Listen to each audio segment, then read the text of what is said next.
இந்த 2 கிரகங்களை எப்படி இணைக்கிறார் அப்படின்னாக்க, ஒரு காலத்தில் திருப்பார்கடலில் அமிர்தத்தை கடையும் போது, அந்த அமிர்தம் வந்தவுடன் அனைவரும் பகிர்ந்து கொண்டிருக்கின்றார்கள் தேவர்கள்லாம். இதில் 2 அரக்கர்களை சுவாமி உட்கார வைத்து அந்த அமிர்தத்தையும் சாப்பிட வச்சுட்டார். 2 அரக்கர்கள் சாப்பிட்ட உடனேயும் சூரியனும் சந்திரனும் அந்த நேரத்தில் 2 அரக்கர்கள் இந்த அமிர்தத்தை வாங்கி சாப்பிட்டுட்டாங்க அப்படின்னு சொல்கிறாங்க சூரியனும் சந்திரனும். அப்போ சொல்லும்போது சூரியனும் சந்திரனும் சொன்ன உடனேயும் அந்த 2 அரக்கர்கள் தலையை வெட்டிடுறாங்க. தேவர்கள்லாம் சேர்ந்து 2 அரக்கர்கள் தலையை வெட்டிடுறாங்க. அமிர்தத்தை தேவர்களாக சாப்பிட்டுட்டாங்க அரக்கர்கள் அப்படின்ட்டு. வெட்டினோடனே இந்த அமிர்தத்தை சாப்பிட்டாச்சுன்னா சாவாவரம் கிடச்சிரும் எல்லாருக்கும்.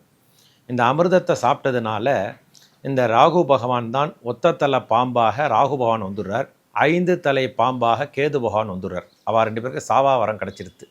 2 பேரையும் கிரகத்தில் இணைச்சிட்டார் சுவாமி. 2 பேரும் கிரகமாயிட்டாங்க அப்படின்னா 2 பேருக்கு மட்டும் நாட்கள் இல்லை, மற்ற பேருக்கெல்லாம் நாட்கள் இருக்குது. இந்த ராகுக்கும் கேதுக்கும் மட்டும் நாட்கள் இல்லை. உடனே சிவபெருமான்கிட்ட போய் அவங்க 2 பேரும் கேட்குறாங்க, இது மாதிரி நாங்கள் மட்டும் பேசாமல் நாங்கள் அரக்கர்களாகவே இருந்திருப்போம், எங்களை நீங்கள் கிரகமாக இணைச்சிட்டிங்க. ஆனால் இணைச்சிட்டிங்க அப்படின்னாக்கா எங்களுக்கு நாட்களே இல்லை, மற்ற 7 பேருக்கு 7 நாட்கள் இருக்குது, 2 பேர் எங்கள் 2 பேருக்கு நாட்கள் இல்லாமல் நாங்கள் மாட்டுக்கு சுற்றின்னு இருக்கோமே அப்படின்னு சொல்கிறாங்க.